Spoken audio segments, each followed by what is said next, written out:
Shalom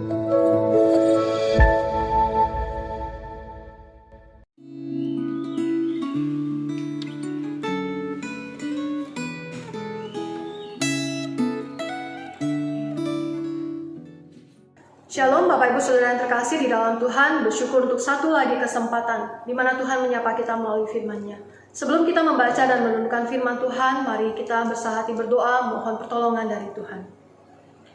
Bapa di dalam surga, kami membuka hati dan pikiran kami untuk menerima firman-Mu. Tuhan, kami membutuhkan firman-Mu karena tanpanya kami dapat tersesat. Kami membutuhkan firman-Mu karena tanpanya kami dapat hidup di dalam hikmat kami sendiri dan kami tidak bersandar kepada Tuhan. Oleh karena itu kami mohon firman-Mu yang hidup terus mengajar kami, menyatakan kesalahan kami, memperbaiki kelakuan kami, dan mendidik kami untuk hidup di dalam kebenaran. Tuhan berbicara bagi setiap kami. Roh Kudus menolong kami. Di dalam nama Tuhan Yesus kami berdoa. Amin. Bagian firman Tuhan hari ini diambil dari 2 Raja-Raja pasal yang ke-21. Bapak Ibu Saudara dapat menyiapkan waktu secara pribadi untuk membaca keseluruhan pasal ini, dan saya akan membacakan beberapa bagian dari 2 Raja-Raja pasal yang ke-21. Kita akan lihat ayat 1 sampai 3 dan ayat 19 sampai ayat yang ke-22. Demikian bunyi firman Tuhan. Manasye berumur 12 tahun pada waktu ia menjadi raja, dan 55 tahun lamanya ia memerintah di Yerusalem. Nama ibunya ialah Hepsiba yang melakukan apa yang jahat di mata Tuhan, sesuai dengan perbuatan keji bangsa-bangsa yang telah dihalau Tuhan dari depan orang Israel.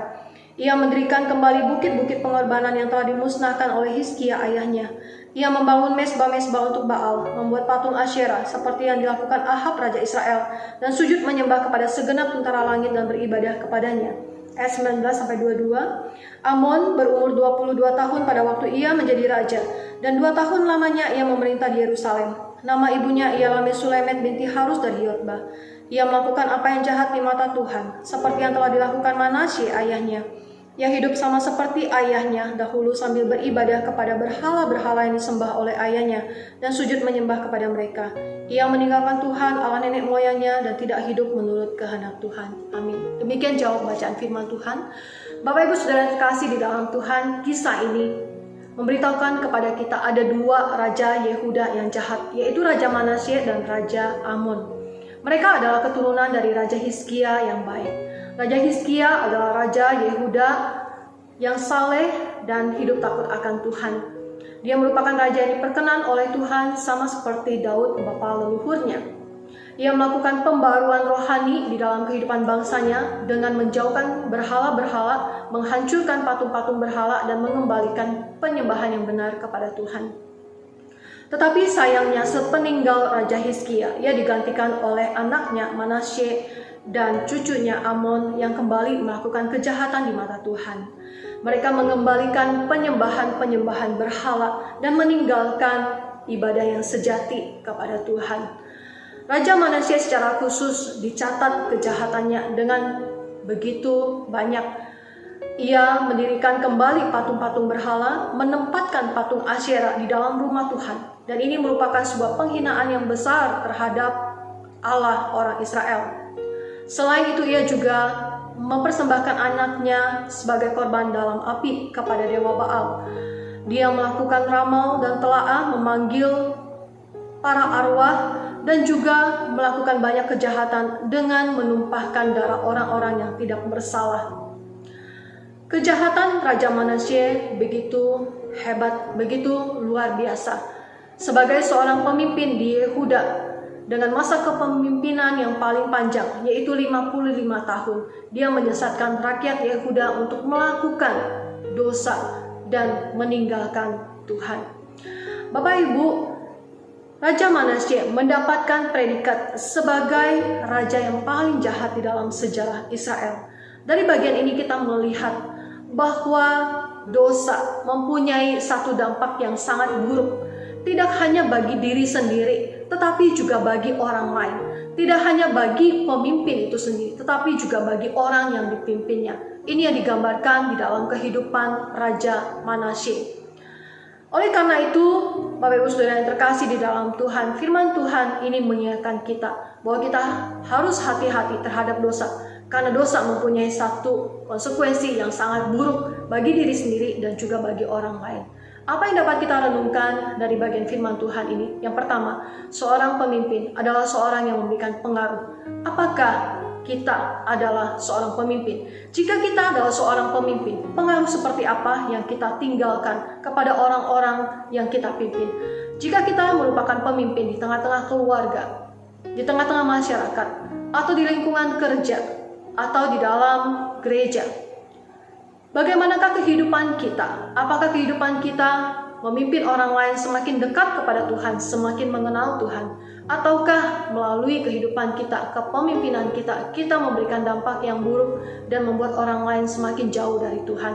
Mari kita mengevaluasi kembali kepemimpinan setiap kita.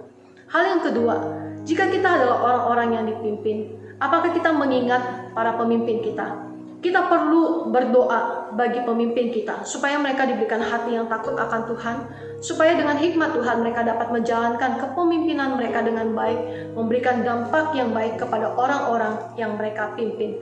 Bapak Ibu Saudara, mari kita pikirkan ketika kita mengakhiri hidup kita di dunia ini, apa yang orang lain lihat tentang hidup kita? Apakah mereka akan mengenang kita sebagai seorang pemimpin yang baik, yang telah mengajarkan jalan yang baik, yang memberikan pengaruh yang baik? Ataukah mereka akan mencatat kita sebagai seorang pemimpin yang buruk, pemimpin yang jahat, yang menimbulkan dampak yang buruk kepada orang-orang lain?